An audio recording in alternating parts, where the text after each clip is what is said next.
Husband wife कहानी एक teacher की है। उसने अपने शौहर को दूसरी लड़की के साथ देखा तो बदला लेने के लिए उसने एक लड़के को स्कूल में पटा लिया।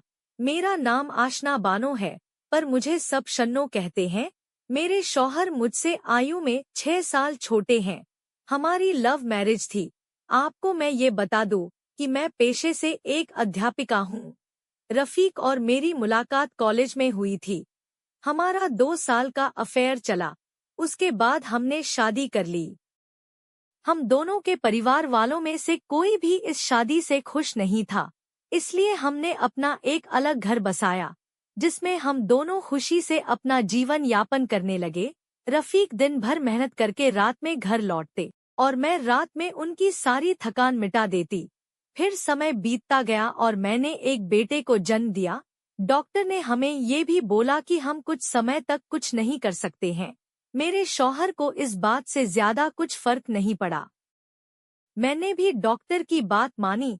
ऐसे ही 1 साल बीत गया। अब मेरा बेटा भी थोड़ा बड़ा हो गया था।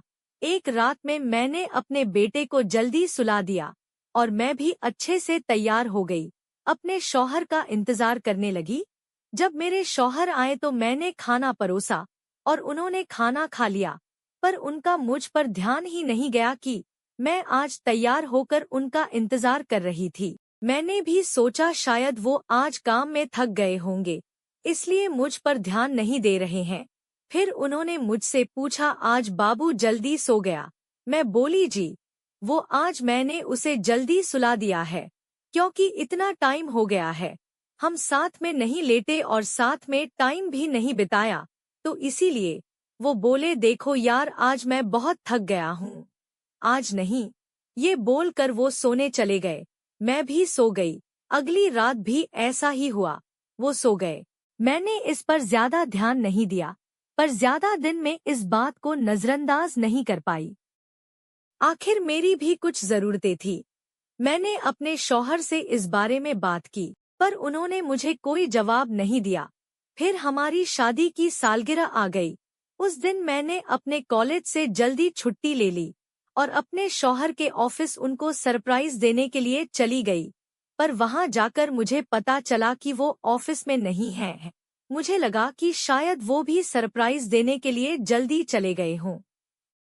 मैं घर वापस आ गई और अपने शौहर का इंतजार करने लगी। बहुत देर हो गई पर मेरे शौहर घर नहीं आए तो मैंने उन्हें कॉल लगाया। उन्होंने कहा, आज ऑफिस में बहुत काम है, मैं लेट हो जाऊंगा। मैंने उन्हें ये नहीं बताया कि मैं उनके ऑफिस गई थी और वो मुझे वहां नहीं मिले। ऐसे ही सोचते हुए शाम हो गई और वो घर आ गए। वो मेरे लिए गिफ्ट लेकर आए थे। फिर हमने साथ में खाना खाया। रात में जब हम सोने लगे तो मेरे शौहर ने मुझे अपने करीब बुलाया। ऐसे ही कुछ दिन बीत गए।